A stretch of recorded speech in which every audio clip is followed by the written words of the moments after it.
each stage of the sanctions and export control enforcement process: detection, referral, preliminary assessment, administrative investigation, civil investigation, criminal investigation, resolution, and asset freezing, follows a structured legal and procedural framework across the US, UK, and EU.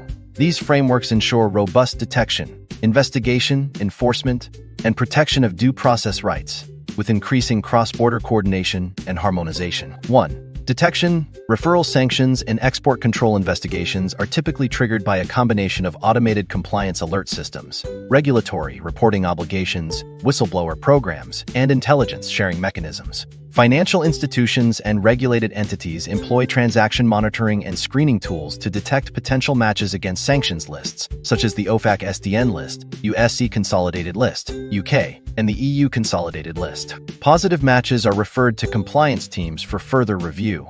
Regulatory frameworks in the US OFAC, BIS, FinCEN UK, OFAC, FCA, North Carolina A, and EU require the filing of suspicious activity reports, SARs, or equivalent notifications when there is knowledge or reasonable suspicion of a sanctions breach or export control violation. Whistleblower programs such as those administered by OFAC, FinCEN, and the SEC provide additional channels for reporting suspected violations, often incentivizing disclosures with protections or rewards. Intelligence sharing mechanisms, including those coordinated by FinCEN, the Financial Action Task Force FAT, and the Egmont Group, facilitate the exchange of information on typologies, red flags, and high-risk jurisdictions, further supporting the detection and referral process. 2. Preliminary assessment once a potential violation is detected.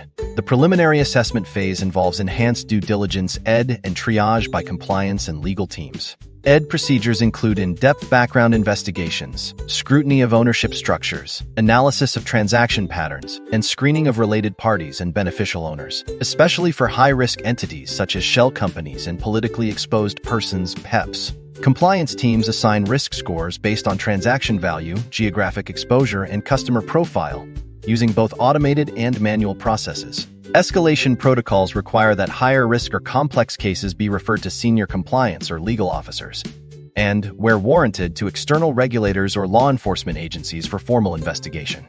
Matters are typically referred for formal investigation when initial assessments indicate a credible risk of a sanctions or export control breach, or when required by law or regulatory guidance. Throughout this process, regulated entities are expected to maintain robust documentation, ensure timely reporting to authorities, e.g. OFAC, within 10 days for blocking actions, OFSI as soon as practicable, and implement ongoing monitoring and periodic testing of their compliance programs. 3.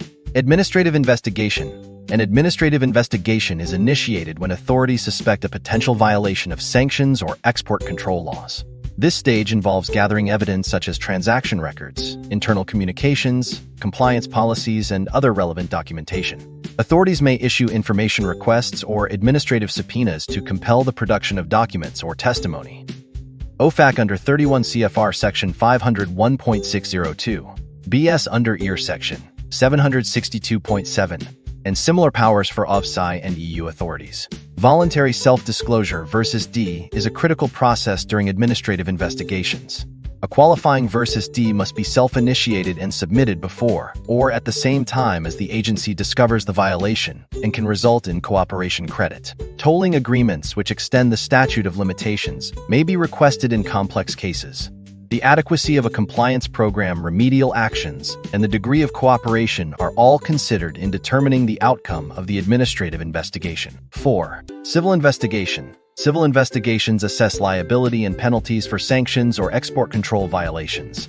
OFAC enforces strict liability, penalizing even inadvertent breaches, while BIS and OFSI focus on willful or negligent violations, though OFSI recently adopted strict liability for some cases. Penalties are calculated based on agency guidelines, considering whether the violation is egregious and if a voluntary self-disclosure versus D occurred, reducing penalties by up to 50%. Settlement typically includes a pre-penalty notice (PPN), allowing mitigating evidence submission. Significant cases like Binance's $968.06 million settlement highlight enforcement priorities. Final penalties reflect aggravating or mitigating factors, cooperation, and compliance efforts.